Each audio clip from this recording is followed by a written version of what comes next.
नमस्कार प्यारे बच्चों, आज के वीडियो में हम कक्षा 7 के सामाजिक विज्ञान का जो आपका व्हाट्सएप क्विज है उसका हल लेकर आए हैं। इसमें आपको कुल 8 प्रश्न पूछे जाएंगे। सबसे पहला क्वेश्चन देखते हैं अपन क्या है। आग्नेय सेल, फिर आपको रिक्त स्थान दिया गया होते हैं, तो इनमें से अपने को जो विकल्प दिए गए उनमें से कोई एक चूज करना है। तो मैं आपको बता दूं, आग्नेय सेल जो होती है, सेल का मतलब चट्टान होती है, ये कठोर होती है, लेकिन इसमें जो आग्नेय सेल है वह परतदार नहीं होती है, वह रवेदार होती है। रवे का मतलब होती है कण होते हैं, छोटे कण, मोटे कण, ये इसके अलग अलग प्रकार हो जाते हैं। फिर तो कठोर और रवेदार होना आग्नेय सेल का एक गुण है। तो ऑप्शन नंबर 2 इसमें अपना सही होगा। बात करते हैं अगले क्वेश्चन की। निम्न में से कौन चट्टानों का एक प्रमुख प्रकार नहीं है। हमारे पास जो चट्टानें होती हैं उसके 3 प्रकार हैं जो आपको शुरू में दिए गए हैं। एक आग्नेय चट्टान, दूसरा अवसादी चट्टान, तीसरा कायांतरित चट्टान। तो ये 3 विकल्प में जो आपको दिए गए हैं वो तो आपको चट्टाने के प्रकार है, लेकिन जो चौथा है वह चट्टान का प्रकार नहीं है, इसलिए ऑप्शन नंबर 4 अपना सही होगा। याद रखिएगा, आग्नेय चट्टान, अवसादी चट्टान, कायांतरित चट्टान। चौथे विकल्प की बात करते हैं अपन, जो चौथा आपका प्रश्न आगेगा। पिघला हुआ मैग्मा पृथ्वी की क्रस्ट के अंदर गहराई तक ठंडा हो जाता है, इस प्रकार बनी ठोस चट्टानें क्या कहलाती है। तो देखिए, सबसे पहले हम बात करते हैं कि क्रस्ट क्या होता है।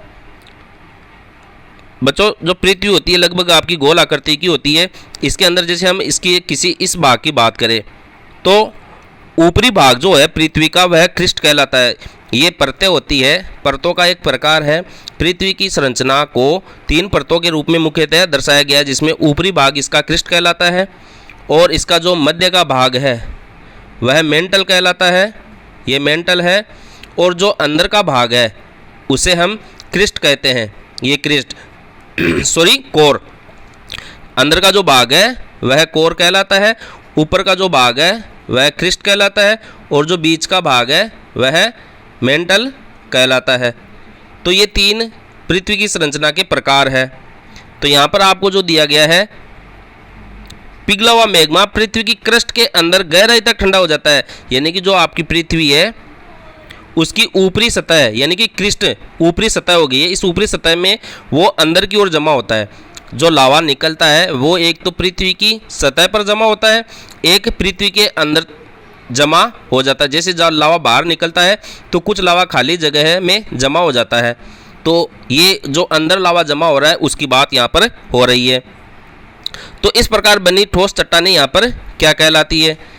तो इन्हें हम देखिए, जो लावा या मैग्मा जमा होता है, एक तो पृथ्वी की ऊपरी सतह में जमा होता है, वो पृथ्वी की ऊपरी सतह में जमा होता है, एक अंदर की कुछ खाली जगह में वो जमा रह जाता है, तो होता तो लावा है।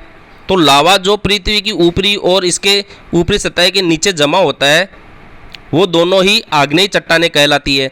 लेकिन यहाँ बात कर रहा है ये अंदर गहराई में जमे हुए लावे की, मैग्मा की। तो यहाँ पर अंदर की ओर जमा हो रहा है, इसका मतलब वो अंतर्निर्मित हो गया है। और मैग्मा जो जमा होता है वो आग्नेय चट्टान बनाता है, इसलिए अपना ऑप्शन इसके अंदर 1 नंबर का हो जाएगा, अंतर्निर्मित आग्नेय चट्टानें। ये ऑप्शन हो गया। अगला क्वेश्चन देखिए क्या है। पृथ्वी की सबसे पतली परत क्या है। देखिए, अभी हमने देखा था कि जो अपनी पृथ्वी है उसकी संरचना को हमने 3 भागों में डिवाइड किया था।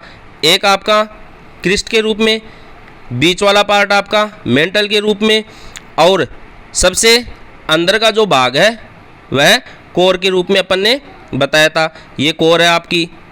तो क्रस्ट की जो मोटाई है वो इन दोनों ही परतों की तुलना में क्या कम होती है, लगभग 30 किलोमीटर, और इससे की तुलना में ये सैकड़ों गुना अधिक मोटी होती है ये दोनों परतें। क्योंकि पृथ्वी की जो त्रिज्या है इसके मध्य वाले भाग से लेकर पृथ्वी की सतह तक लगभग 6400 किलोमीटर की त्रिज्या होती है।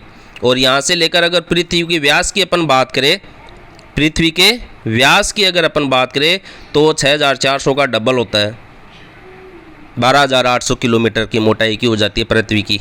इस किनारे से सीधा इधर चले तो 12800। देखिए, तो इसमें ये पूछ रहा है कि सबसे पतली परत कौन है, तो वो होती है क्रस्ट, यानी कि ऊपरी परत। तो ये 1 नंबर का ऑप्शन इसमें अपना सही हो जाएगा। अगला क्वेश्चन जो है आपका, जब आग्नेय और अवसादी चट्टानें गर्मी और दबाव के प्रभाव में आती है तो वो हीरे की चट्टान में बदल जाती है, खनिजों में बदल जाती है, कायांतरित चट्टान में बदल जाती है, या आग्नेय रूप में ही रहती है। ये 4 विकल्प आपको दिए गए हैं। प्यारे बच्चों, आग्नेय चट्टान और अवसादी चट्टान दोनों ही चट्टानें यदि दाब और ताप के प्रभाव में आती है, दाब और ताप के प्रभाव में आती है, तो ये दोनों चट्टानें कायांतरित चट्टान में बदल जाती है। ये कायांतरित चट्टान में बदल जाती है। तो अपने विकल्प में दे रखा है 3 नंबर का ऑप्शन देखिए, जब आग्नेय और अवसादी चट्टान ताप, गर्मी को मतलब कह रहे हैं अपन, ताप और दाब के प्रभाव में आती है तो वह कायांतरित चट्टान में बदल जाती है। तो विकल्प नंबर 3 अपना इसमें सही होगा। बात करते हैं अगले क्वेश्चन की। पिघले हुए मेग्मा से बनी चट्टान होती है। तो हमने अभी पढ़ा था कि जो लावा और मेग्मा है वो धीरे धीरे जब ठंडा होता है तो उससे हमें आग्नेय चट्टान प्राप्त होती है। लावा बोल दीजिए, मेग्मा बोल दीजिए। अगर ये धीरे धीरे ठंडा होता है, पिघला हुआ मेग्मा से कौन सी चट्टान बनती है? तो मेग्मा तो पिघला हुआ रहता है, वो धीरे धीरे जमेगा, तो उससे अपने को आग्नेय चट्टान प्राप्त होती है। तो विकल्प नंबर 3 इसके अंदर अपना सही होगा। बात करते हैं अगले क्वेश्चन की, चट्टानें जिनमें जीवाश्म पाए जाते हैं। तो देखिए, जो आपकी अवसादी चट्टान है, तो वो कोई भी जैसे एक चट्टान है, इसका अपर्दन होता है, क्षय होता है, छोटे छोटे टुकड़े होते हैं, वो उसी जगह पर या जब हवा से या जल से बहकर दूसरी जगह पर जाते हैं और जमा हो जाते हैं तो हमें अवसादी चट्टान प्राप्त होती है।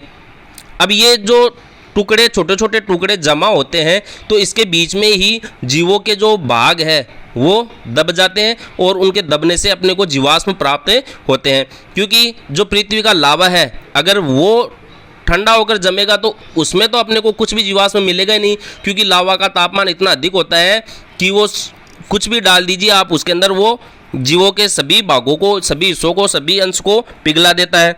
लेकिन इस आग्नेय चट्टान के जब छोटे छोटे टुकड़े अपर्दन के कारण एक जगह या दूसरी जगह पर जमा होते हैं धीरे धीरे, तो उसके अंदर जब जीवों के कोई अंश, हड्डियाँ धीरे धीरे दब जाते हैं तो वो हमें जीवाश्म के रूप में प्राप्त होते हैं। तो जो अवसादी चट्टान है वो अवच्छादन के कारण, अपर्दन के कारण अपने को प्राप्त होती है, इसलिए जो जीवाश्म है वह अवसादी चट्टान में प्राप्त होते हैं। तो ऑप्शन नंबर अपना 1 इसमें सही होगा। देखिए, संगमरमर किस चट्टान का एक रूप है? सबसे पहले हम बात करें कि जो कायांतरित चट्टान है वह आग्नेय और अवसादी चट्टानों के ताप और दाब के कारण अपने को प्राप्त होती है। इसके बाद में अपन बात करें, यदि चूना पत्थर जो है, जो संगमरमर अपने को प्राप्त होता है, वो चूना पत्थर पर ताप और दाब का जब प्रभाव पड़ता है पृथ्वी का, तो उससे अपने को संगमरमर प्राप्त होता है, संगमरमर प्राप्त होता है। यानी कि चूना पत्थर एक अवसादी चट्टान का रूप है। चूना पत्थर जो है वह अवसादी चट्टान है। अब इस अवसादी चट्टान पर जब ताप और दाब का प्रभाव पड़ता है तो अपने को संगमरमर प्राप्त होता है। यानी कि चूना किस में बदल गया? संगमरमर में। तो इसका रूप बदल गया है, कायांतर, काया मतलब उसके रूप का बदलना। तो चूने पत्थर का रूप किस में बदल गया? संगमरमर में। तो संगमरमर एक कायांतरित चट्टान का रूप है। तो इसमें ऑप्शन नंबर 1 अपना सही होगा, क्योंकि इसमें ही कायांतरित चट्टान आपको दिया गया है। तो देखिए, अपने 8 में से 8 क्वेश्चन सही हो गए हैं। इस प्रकार आप अभ्यास कीजिए, अपनी किताब में भी पढ़िए और इनको अपने दोस्तों के साथ शेयर कीजिए, उनके साथ बैठकर डिस्कस कीजिए। कोई दिक्कत है तो अपने सर या मैडम से बात कीजिए। धन्यवाद।